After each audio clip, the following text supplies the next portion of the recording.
Hi, all. Hope you're all doing well. I just wanted to go over a wrap up for last week and talk a little bit about this week. Remember that this week ends on Friday. It's just Monday today through Friday this week. So any final work for the week needs to be in by Friday night, 11:59 RMU time. So in week 7, we talked a bit about designing and integrating marketing and marketing communications into our organization. So things like direct sales, marketing, advertisements, those types of things, and you know, how we kind of push those things forward to implementation, and then also what's important to things like sales or direct to consumer advertising, those types of things. So that was our work from last week. We had our discussion, and then your final project was due on Sunday, yesterday. Hopefully everyone got that in. I haven't gone in to look and see to make sure, but hopefully everyone got that in. And then also we have our quiz from last week. So I'll be taking a look at those shortly. Week 8 is really kind of a wrap up of that overall organizing implementation of marketing plans and then how it's controlled.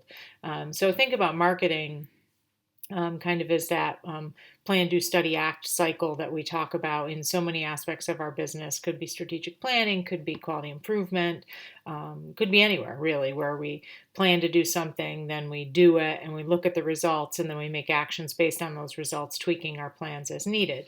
We're going to do that with marketing as well. So let's say we decide to go out with a massive marketing campaign about wearing masks for, let's make it timely. So UPMC decides, okay, I'm going to do this massive marketing campaign about having everyone wear masks for COVID-19. And they spend a bunch of money on it. They get it all put together. They're getting ready to release it.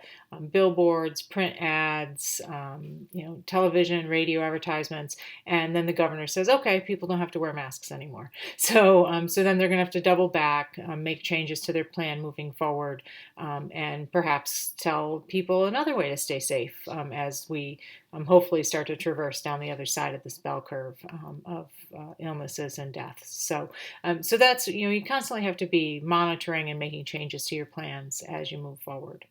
So that's kind of the gist of what we're talking about this week. We have a discussion about a men's health product line, and then we also have it's an optional discussion.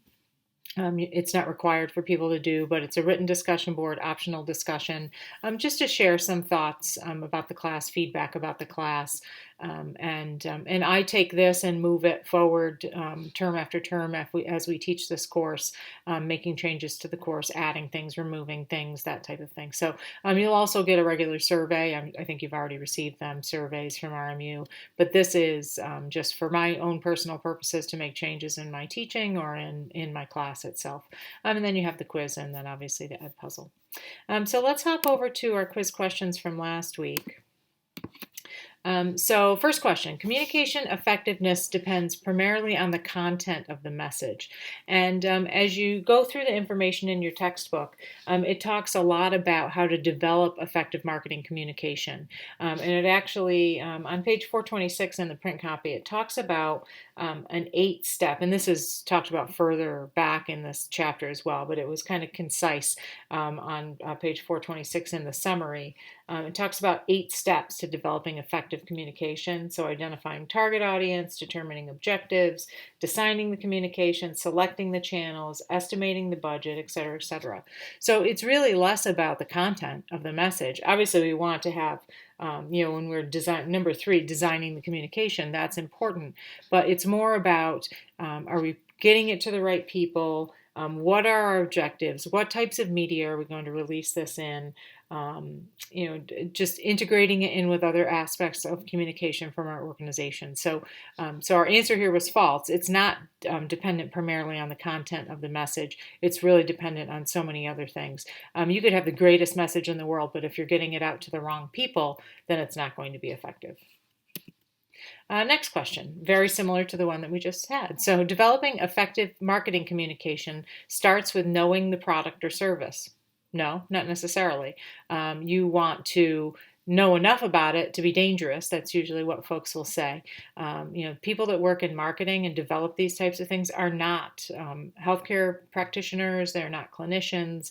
They're probably not terribly familiar with the aspects of the product and service as, say, a salesperson or a person that develops those things or works in those areas would be.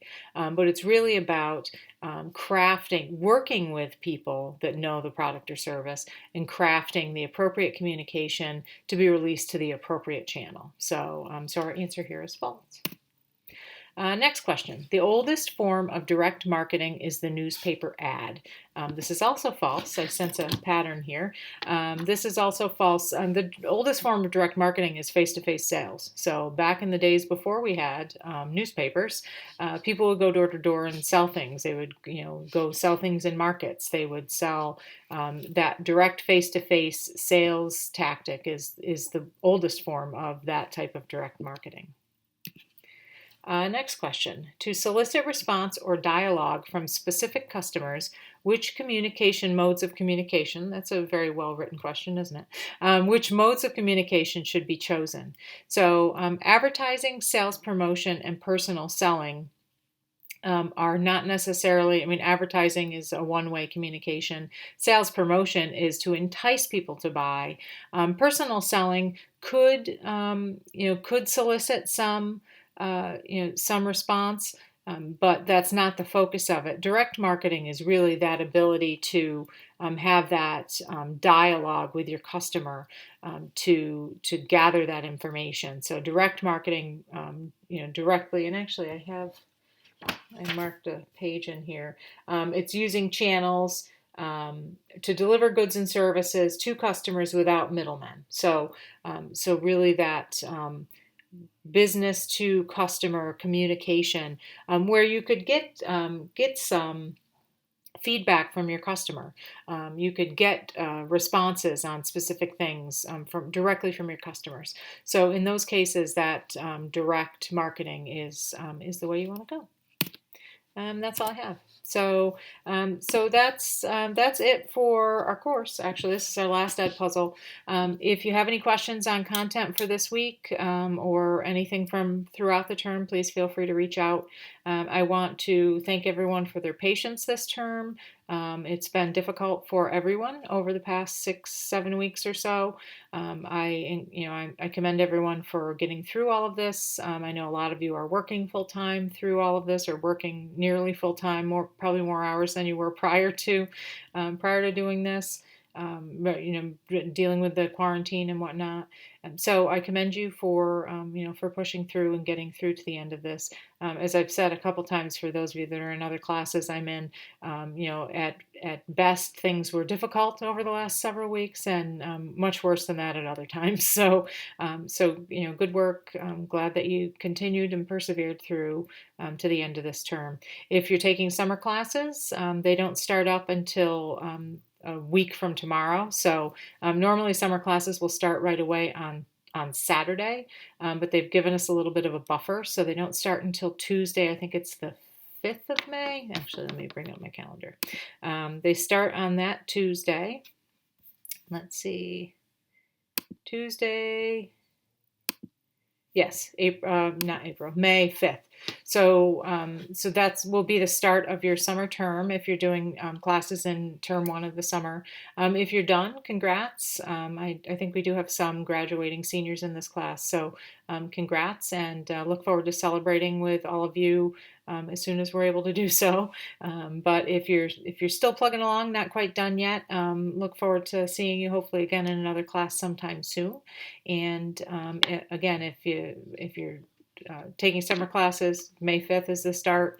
And if you're interested in taking summer classes, just reach out to your advisor. There are some of the classes that can be hard to get into are being offered over the summer. The classes that, they currently are being offered, I'm not sure if that will stand. They are dropping some of the summer classes, but like the INFS classes and some of the econ classes can be tough to get into because everybody's looking to take them. So some of those are being offered over the summer. reach out to your advisor if you're interested in that. And otherwise, we'll have some more input on what's going on fall of 2020 sometime soon. University is still working on making those decisions. So at this point, we're planning on residential instruction, face-to-face classes in the fall, but summer is all online. So that's all I've got. Again, any questions, let me know. Thanks.